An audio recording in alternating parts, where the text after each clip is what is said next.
عليكم السلام. أهلا وسهلا بكم أحبتي في برنامجكم اللحظات القرآنية. وهذه الحلقة رقم 971، ونحن في كتاب المحمديون بين إهلاك قائم وإهلاك دائم.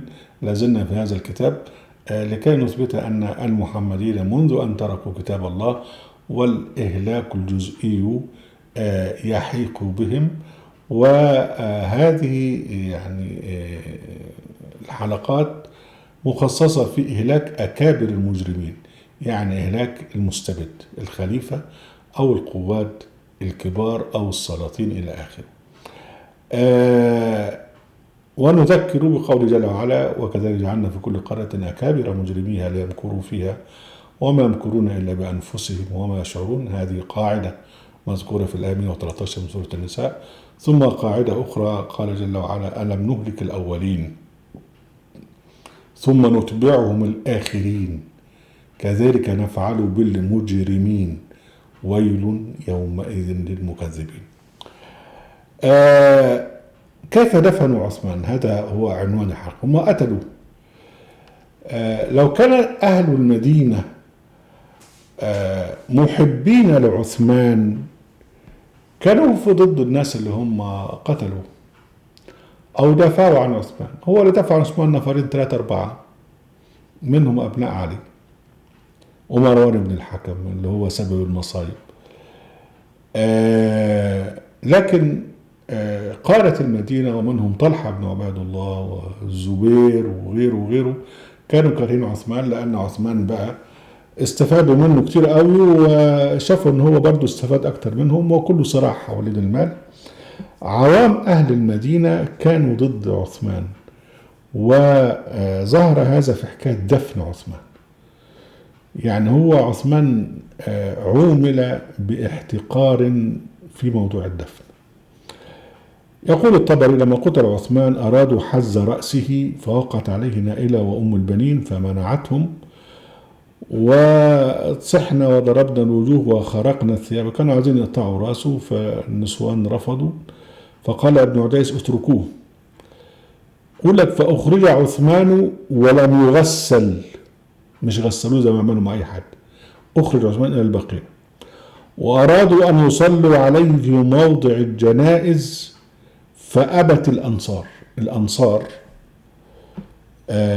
اللي هم في المدينة رفضوا الصلاة على عثمان.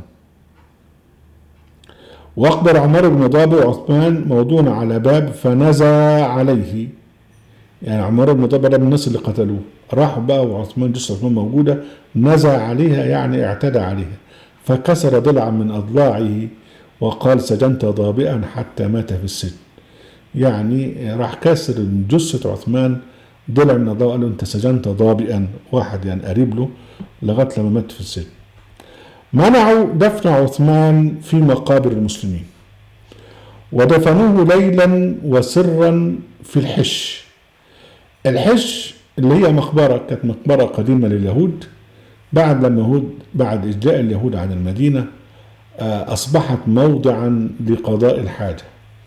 ما كانش في المدينة، في بيوت المدينة يعني الكبانيهات أو يعني الحمام المعروف، يعني لا، كانوا الناس في مكان كده يطلعوا في حتة في الخلا وياخدوا الحاجة من التبرز والتبول إلى آخره.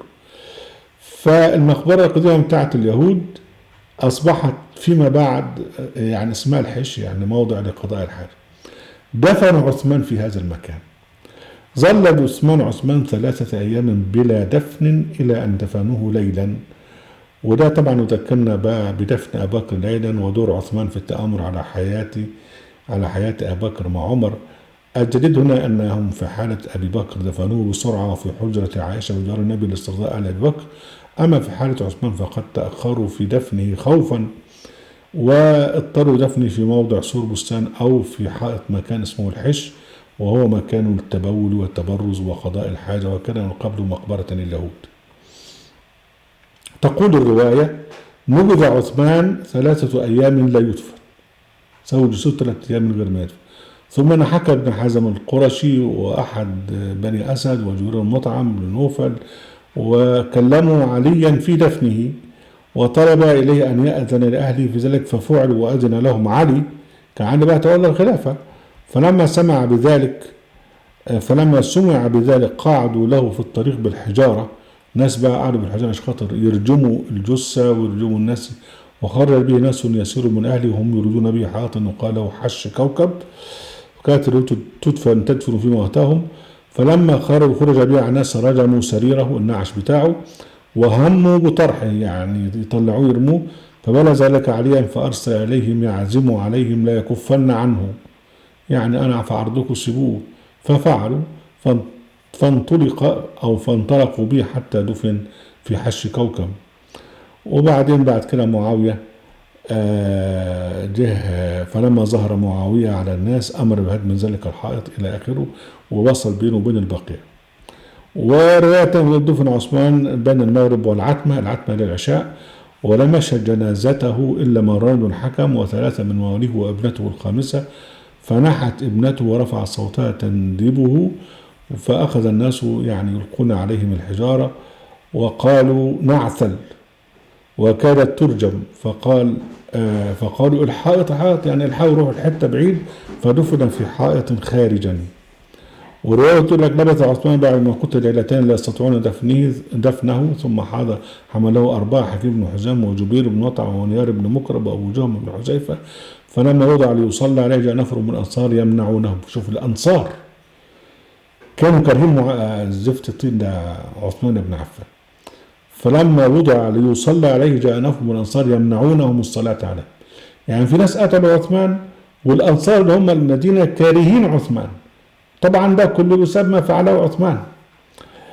فيهم أسر بن أوس والمجرى السعيدي وبحير المازيني في عدة ومنعوهم أن يدفن بالبقيع.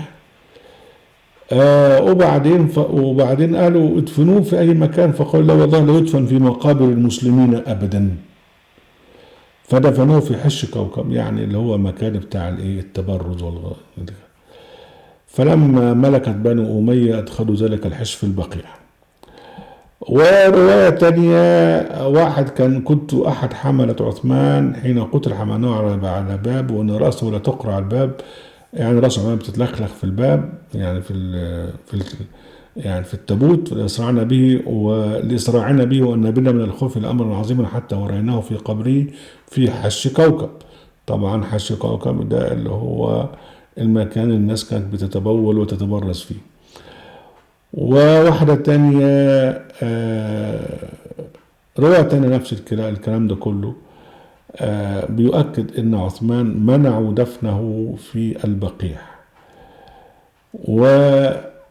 انتهى عثمان قتله مسلمون، يعني بين قوسين مسلمون، وكرهه اهل المدينة اللي هم عايشين معاه بسبب فساده.